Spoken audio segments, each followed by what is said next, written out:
Identifying new ways of designing, constructing, and operating buildings and facilities to create and maintain conditions that balance the economic, social, and environmental requirements of present and future generations.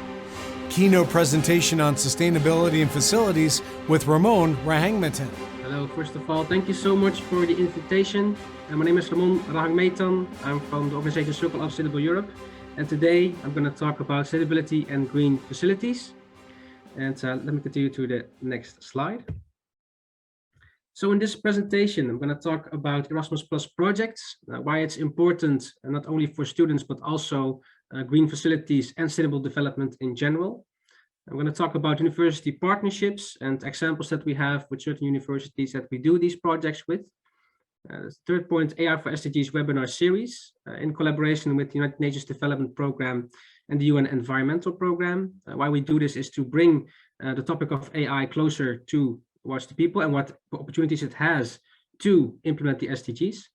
And the fourth point, sustainable facilities, on what facilities can do in order to be more sustainable inside their, let's say, environment, but also for the students and teachers as well. So my name is Ramon Rahangmetan. I'm the co-founder and treasurer of Circle of Sustainable Europe, which is in Belgium, Brussels. We are one of the leading international non-governmental organizations who is organizing Erasmus Plus projects, but also advocating for sustainable development in general. I'm also an accredited lobbyist at the European Parliament in Brussels and Strasbourg, which is independent from my organization. And I'm a high school teacher on the topic of digital skills and sustainable development, which I really like to do to share the knowledge, not only to people that are older than me, but also the people that are younger to me, to make the complex more simple. So let's continue. So first, I'm going to talk a little bit more about Erasmus Plus international exchanges, why it's important for universities, and then we're going to continue on the list forward. So why are Erasmus Plus projects important? Basically to promote learning and mobility of individuals and cooperative groups. These students, when they go into these exchanges from a specific university, they gain new knowledge, new skills, but also cultural understanding of what it means to be outside their country. And Erasmus Plus, which is financed by the European Commission, you can see that at the top right corner, offers these Europeans to have a broader perspective in their career path when it comes down to studying or following a training or even a cultural exchange. And that's why we organize these programs in our organization. It's also a form of the second point, non-formal and formal innovative learning and education. So there's different ways of how you can educate a student. And one of them is non-formal, which is more freely into what the topic can be. So each topic or each exchange has a different topic. For example, I'm now in Latvia, which is in South Krusty, and it's focused on social media and volunteering. So why should young people volunteer and students volunteer in order to gain better skills, but also to have better career developments? So that's why really important to know on what young people can do in order to get on these exchanges. But also the third part, which is very important, is inclusion and diversity amongst other partner countries. Europe is, of course, a very big continent, but also from abroad, we are open as an organization to receive different kinds of knowledge and innovation when it comes down to bridging the gap between Erasmus and with sustainable development in general. So that's why we organize these exchanges, to also learn for ourselves what's outside of Europe. One of the projects was called Tools for Social Visibility, which was focused on social media marketing and strategies for students, mostly from a European perspective. But this way, students could really learn how to filter the right information, because nowadays we live in a world where a lot of information is overwhelming a student. But how can a student learn to research and also market their service or their product if they want to, let's say, for example, start a business on social media? So that's why we also give these trainings to youngsters to really have an understanding of what it means to be socially active in the digital, let's say, sphere of influence. Tools for offline promotion, materials and project branding. So we also offer students to learn more about how to brand themselves as, for example, an influencer, which could be from a university, but also with a larger audience, because you are also influencing other people when you are studying in a facility. It doesn't matter where, you're always influencing someone. So you need to know what tips and tricks and tools to use in order to really enhance that capability of socially influencing other people when you want to communicate your idea forward. So that's what we learn, other students as well. And lastly, create a social campaign for a nonprofit organization. As we are a nonprofit, but also partnering up with other nonprofits in terms of these projects, we want also that these students learn how to raise awareness about a specific topic, which could be, just example, sustainable development, but also could be other topics. So we learn them strategies on how to do that more effectively within their local community, or even their regional influence, let's say, or municipality. So we bridge different kinds of tactics here. We use different kind of tactics, a way to communicate this message forward. And this project was all about how to communicate more effectively using the right digital tools. The second project was Be the Game Changer, learning about social media strategies. Also part of this way of how to communicate your message more clearly, using offline promotional materials, which is also focused around the last project that we did. One of our partnerships is with the Armenian State University of Economics, and these examples are also mentioned within one of our documents in the final reports. With this university, we developed training courses, which could also be online instead of offline. We organized joint participation in climate topic, which is of course related to the sustainable development goals that we stand for. We want to raise awareness on a more, what happens on a more global scale to these students and what they can do in order to be more actively involved locally. If there's initiatives locally that are focused on the climate related topic, they can actually join that initiative and gain more insights on how an organization is running. Because many times it doesn't matter what the organization really stands for, but how they operate for that topic, let's say. You know, the operational part, internal of the organization, what happens internal, let's say, which is also important to know as a student if you want to, let's say, excel in certain career developments. Collaboration with startups regarding circular business models. We also are open for ideas from students themselves if they come up with ideas on how to, for example, have a recycling project or a business that's focused on waste management and how they can implement it locally. Like as I mentioned as well, I'm not doing this alone. I have a whole team behind me that is also doing the things I need to do and educate youngsters and students within these universities on how to come up with circular business models within their field of expertise. Exchange of topic related to literature, presentations, and visibility. Visibility is very important also for students, because most of the time when students have a great idea, we noticed that they get a little bit shy and they don't want to express themselves in it. But it's important as a student to know that once you bridge that barrier of being more confident and you dare to share your ideas, then the right infrastructure needs to be in place for that student to really execute on that idea. So that's why we also work with the Armenian State University of Economics on how to develop those soft skills, you could say, but also when to be more on the stage and try to be a public speaker, for example, for your idea. So that's has more to do with the students themselves. And we also collaborate on the AI for SDGs webinar series, which I mentioned before is in partnerships with United Nations Environmental and Development Program. So this is an example of what we do in terms of partnerships with one of the universities that we work with. And sustainability in facilities in general highlights that are proven solutions, let's say. What a facility can do is they can analyze their key performance.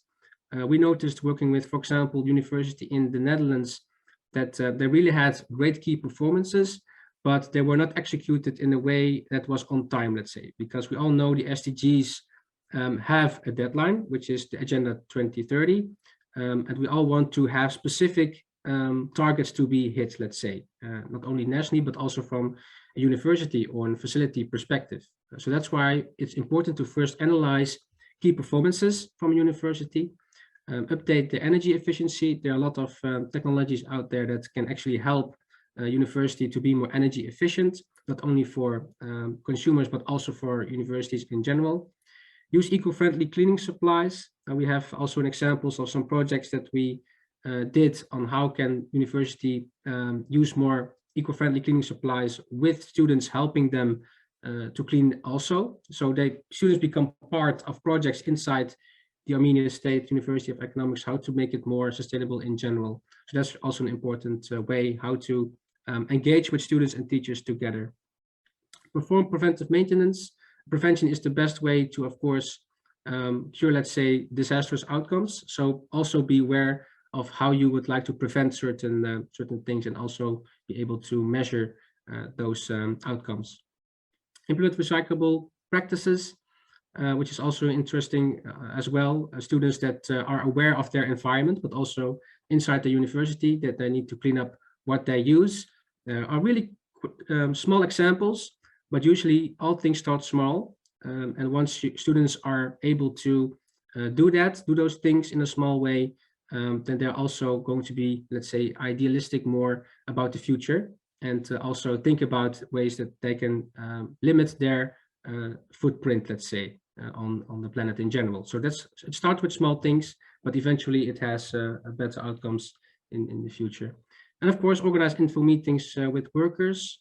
There's also, of course, university committee, and be aware of the workers that are there, that are working in those environments in universities, and really spreading the knowledge of what it means to be sustainable in general, because it starts with the workers as well that are present at universities, with teachers, but also with cleaners and board members that need to be more aware of their carbon footprint, but also the SDGs in general, because it offers a new way of thinking. It offers young people to share their ideas, but it also offers to, let's say, engage with the local communities on what things they can do even better. So on the next slide, I want to talk a little bit about the AI for SDGs webinar series that I talked about. We often invite speakers from different kinds of countries to speak about their AI solution towards a specific SDGs, which could be one or multiple. And if there's an interest for a speaker, we always like to hear their insights on how they tackle this issue with their AI solution. And this is the format that we use. We welcome first each and every speaker with a big introduction. There's a storytelling session.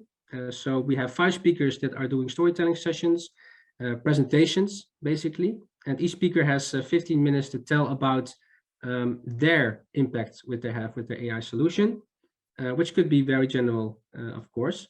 We have a Q&A session, so we have a chance for the audience to ask questions and answers. We have a break, and the second part is a panel discussion, also with 5 speakers, panelists, and they are going to share their insights about how AI can really help the SDGs in general. And the ideas are very varied. They're very diverse, which of course, it's different in every sector. But we have some great ideas already, and we also record these sessions. So if you would be interested to see some of the webinar series or episodes, let me know. I can also share you the link from that. And then we have a Q&A session again about the panel discussion, and then the end of the event, and maybe some collaborations we can send forward. But the basic goal of this webinar is and have a clear understanding of what AI means, first of all, what it can do, and how it impacts the SDGs. Those are the 3 main objectives of this webinar. And we are proud to work with the UN that is supporting us with their video conference, but also with the audience that they can provide us with in combination with the speakers that we get. So it's really interesting to work with them on this topic.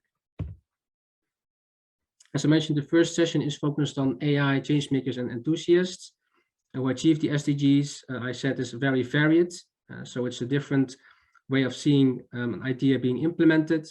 But in general, that's why we call it storytelling session, because it is a story from a presentation from a person behind the business. And that's why we call it a storytelling session. And that's what makes it so interesting to also attend the AI for SDGs webinar series. If you haven't got any experience in that, it's also interesting to know what AI can provide, how to tackle the SDGs. And then the second session aims on a healthy discussion, fruitful discussion with people from different organizations that worked with people that are implementing the AI solution towards the SDGs. And that's also an interesting way to see how this conversation is going when we prepared the questions beforehand, and also for them to know what their view on this topic of AI is, because it has a big impact in our lives. Actually, as a school teacher, I already noticed children working with AI, specifically algorithms, but also knowing how to build their own programs or apps with it. So it's interesting to know what the future holds, and that's why we want to bridge that gap and to bring AI to the forefront for people to see what is possible, and also in terms of tackling the SDGs, which is really important. So then we go to the next phase. So then we talked about EU digital single market, which is the infrastructure, or let's say the policy initiatives from the European Commission to really have this infrastructure of 5G, for example, ready, but also how do we, as citizens or as business or as universities or green facilities, handle this new policy that is going to be implemented or is already being implemented since 2021 last year. And there are mainly three pillars of the EU digital single market, which is access, better access for consumers and business to digital goods and services across Europe. Of course, there's a privacy issue, and we also need to think about these privacy issues when it comes down to digital advocacy. And as a lobbyist, I see that many times for young people, that they don't really know what this new policy holds for maybe their startup or their business. So it's important also to share this knowledge about what is happening in European perspective, because Europe in general has one of the most strongest rules and regulations when it comes down to policies. Environment, which is one of the biggest points or pillars in the Digital Single Market Act, and economy and society, maximizing the growth potential of the digital economy in order to have a healthy competition between businesses, but also to raise more awareness about the topic of the policy initiatives, let's say. The EU Green Deal, that is more focused on circular economy, which is actually more of an action plan, let's say, and tied to the SDGs in general. There are actually some policy areas here, which are the circular economy action plan, focused on more how can business be more circular in their business model. We have the farm to fork strategy, which is focused on agriculture and farming. Energy taxation directive, which is more focused on taxation on certain goods or services. European forest strategy, clean technologies, and sustainable smart mobility. So these are the, let's say, 6 areas where the European Commission is focused on when it comes down to the EU Green Deal. And you can also look at, of course, online, but it's important to notice that Europe is really working on being more sustainable, and it actually wants to be climate neutral in 2050. And that's an important message to get across, and to also to be an example for other continents and how to tackle the SDGs in general. Then we have the EU funds. There's 5 major funds in terms of the environment and climate action. There's the European Regional Development Fund, which is more focused on a regional perspective, as it mentioned. So with provinces, in the Netherlands, we have, for example, provinces, and they work together on getting certain funds for certain projects or for certain models of business that they can invest in, and eventually becoming more sustainable in their outcome, which is more focused on proposals that I get. And it's also interesting to also be a partner in certain consortiums. There's the European Social Fund, which is more focused on the employment fund in Europe. The Cohesion Fund, which is focused on transportation, mobility fund. European Agriculture Fund for rural development, which is again is an aspect of the fund from the Farm and Fork initiative, like I mentioned before, from the EU Green Deal. And this is more of the fund for that, for agriculture in general. And we have the European Maritime and Fishery Fund, which is also one of the most important funds that Europe has. And especially when it comes down to sea and our ocean life, which is of course precious for Europe in general, but also for other businesses that want to do some investments in that area. Thank you so much for the attention. I hope this presentation and this keynote was informal to you, and formal, but also informative. And yeah, please feel free to reach out. Circle of Sustainable Europe is my organization in Brussels. And you can see my handles down there. LinkedIn, Twitter, and Facebook are mostly active, and our website. Thank you so much, and have a great day.